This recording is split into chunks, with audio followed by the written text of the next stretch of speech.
ओम श्री गणेशाय नमः। सबको श्री राधे राधे। 12वें अध्याय का शुभारंभ करते हैं। इसमें भक्ति के कष्ट की निवृत्ति के बारे में बताते हैं। श्री राधे राधे।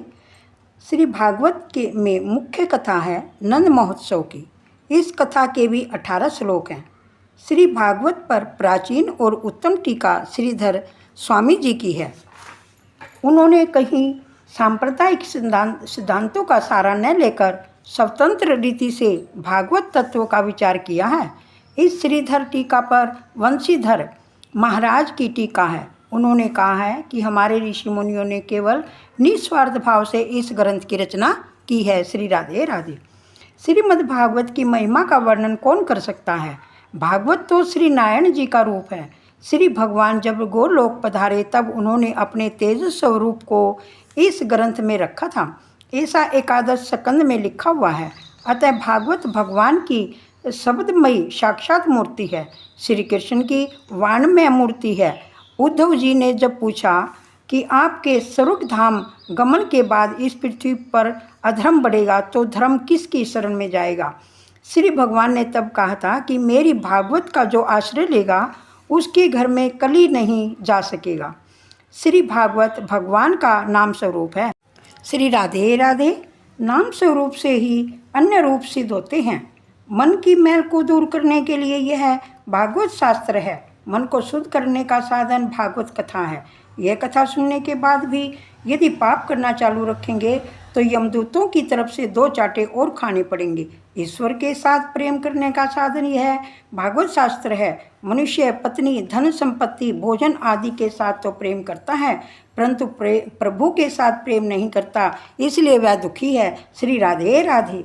श्री रामानुज आचार्य के जीवन में एक प्रसंग हुआ था। रंगदास नाम का एक सेठ था जो एक वैश्य पर अतिशय आसक्त था।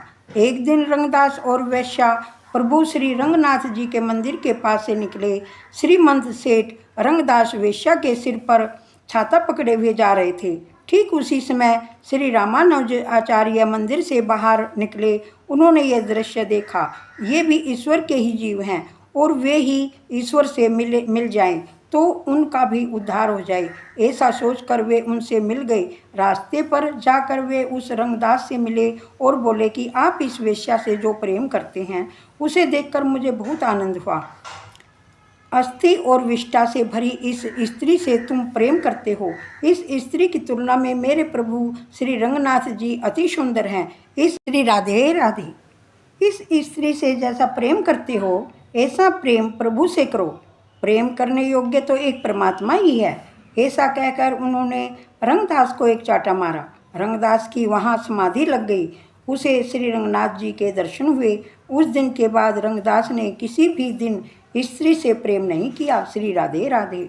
मनुष्य अपना प्रेम पात्र हर अक्षण बदलता रहता है परंतु कहीं भी इसे संतोष और शांति नहीं मिलती। बाल्यावस्था में माता पिता से प्रेम करता है। कुछ बड़ा होने के बाद मित्रों से प्रेम करता है। विवाह हुआ तो पत्नी से प्रेम करता है। कुछ समय बीत जाने के बाद अपनी उसी पत्नी को तिरस्कार करने लगता है। उसे कहता है कि तेरे साथ विवाह करने की मैंने बहुत बड़ी भूल की है। उसके बाद वह अपने पुत्रों से प्रेम करता है और उसके बाद वह धन से प्रेम करता है। अतः ईश्वर को ही प्रेम का पात्र बनाओ जिससे प्रेम का पात्र बदलने का ही प्रसंग ही न आए। श्री राधे राधे। श्री भागवत शास्त्र बार बार सुनोगे तो परमात्मा से प्रेम बढ़ेगा। आजकल लोग भक्ति तो बहुत करते हैं परंतु भगवान को साधन और सांसारिक सुखों को साध्य मानकर ही करते हैं। अतः भक्ति सार्थक नहीं होती और लोग दुखी होते हैं। श्री भगवान को ही साध्य मानो, संसार के सुखों को नहीं। कथा में हास्य रस गुण है। कथा किसी को हंसाने के लिए नहीं, कथा तो ईश्वर को प्रसन्न करने के लिए होती है। श्री राधे राधे। श्रोताओं के हृदय में जो शोक जागृत करे वह शुद्ध है। कथा शुद्ध हृदय से रोने के लिए होती है। मेरा आज तक का जीवन निरर्थक ही निकल गया। आदि भाव हृदय में जागे तो ऐसी कथा का श्रवण सार्थक हुआ। कथा सुनने के बाद पाप न छूटे, वैराग्य उत्पन्न न हो तो कथा श्रवण किस काम की। श्री भागवत के दर्शन से, श्रवण से, पूजन से पापों का नाश होता है। श्रीमद् भागवत के श्रवण मात्र से ही सद्गति मिलती है। कथा श्रवण का लाभ आत्मदेव ब्राह्मण का चरित्र कहकर बतलाया गया था।